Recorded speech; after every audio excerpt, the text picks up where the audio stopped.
Salut, on est le mercredi 7 février, bienvenue dans C'est quoi l'info? Est-ce que t'as déjà envoyé un nude? Alors certainement oui, comme les 3/4 des 13-25 ans.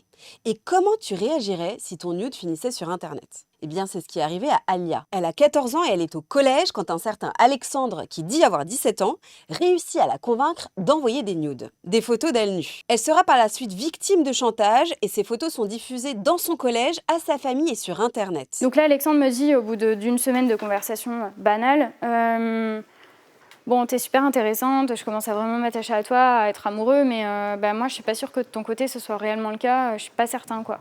Alors, il me disait, pour que tu me prouves ton amour, faut que tu trouves quelque chose qui puisse me correspondre, enfin, me convaincre. T'as qu'à juste m'envoyer une photo de tes seins, voilà, juste ça. J'étais amoureuse, hein. Donc, une photo, 2 photos. Dans la journée, j'ai dû en envoyer 3 au total, juste de mes seins. La journée d'après, j'en ai en renvoyé, et la journée encore après, et pendant des semaines. Jusqu'à ce que ce soit des mois. Et après, les vidéos se sont enchaînées. Moi en train de me masturber, me caresser le sexe.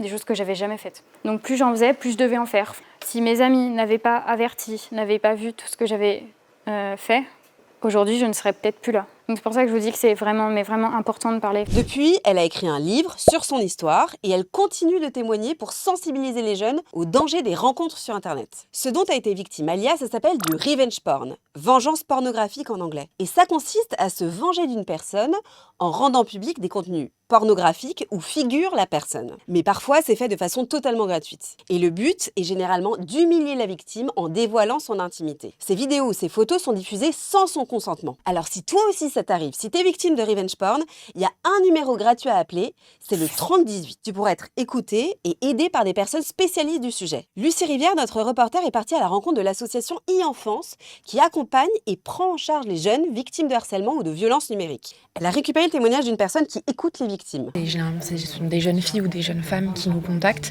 et qui savent pas trop quoi faire en fait, qui sont assez désemparées par rapport à la situation, beaucoup d'angoisse, beaucoup de culpabilité. Là, je pense notamment à une situation d'une jeune de 15-16 ans, je pense, qui nous avait téléphoné et qui était en pleurs pendant l'appel, qui n'était pas bien du tout, parce qu'en fait, son ex-copain avec qui elle était restée en relation pendant quelques temps l'a menacée sur Snapchat de diffuser ses photos suite à la fin de la relation si elle continuait pas de lui envoyer du contenu. Donc il y a vraiment cette relation de tu me dois quelque chose. C'est pas parce que tu as envoyé du contenu qu'il a le droit, comme je disais, de le garder ou ensuite de te menacer de le diffuser, voire de le diffuser. Il n'est pas propriétaire de toi et de ton intimité. Sache aussi que les gens qui te font ça, ils peuvent être gravement punis. Depuis 2016, le revenge porn est considéré comme un délit. Et donc les peines peuvent aller jusqu'à 2 ans d'emprisonnement et 60 000 € d'amende. Et si tu as 13 ans, tu peux aussi être poursuivi par la justice, mais tu encours une peine divisée par 2 par rapport à un adulte. Si ça t'arrive, le revenge porn, n'hésite pas à aller porter plainte. Comme je te le disais, 3/4 des 13-25 ans ont déjà envoyé un nude, du contenu de soi dénudé.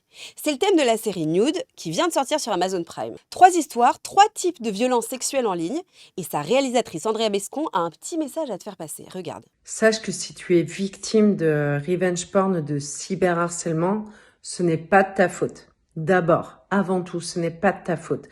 Ensuite, tu peux essayer de parler à quelqu'un de confiance, un adulte ou même tes amis. C'est-à-dire que de savoir déjà que t'es pas tout seul ou toute seule dans cette épreuve, c'est très important. Porter plainte, c'est important puisqu'il faut déposer à la société les choses qui te sont infligées. Ensuite, pour la personne qui compte poster des vidéos à caractère intime de cette manière, sache que tu peux détruire la vie de quelqu'un. Ce n'est pas anodin.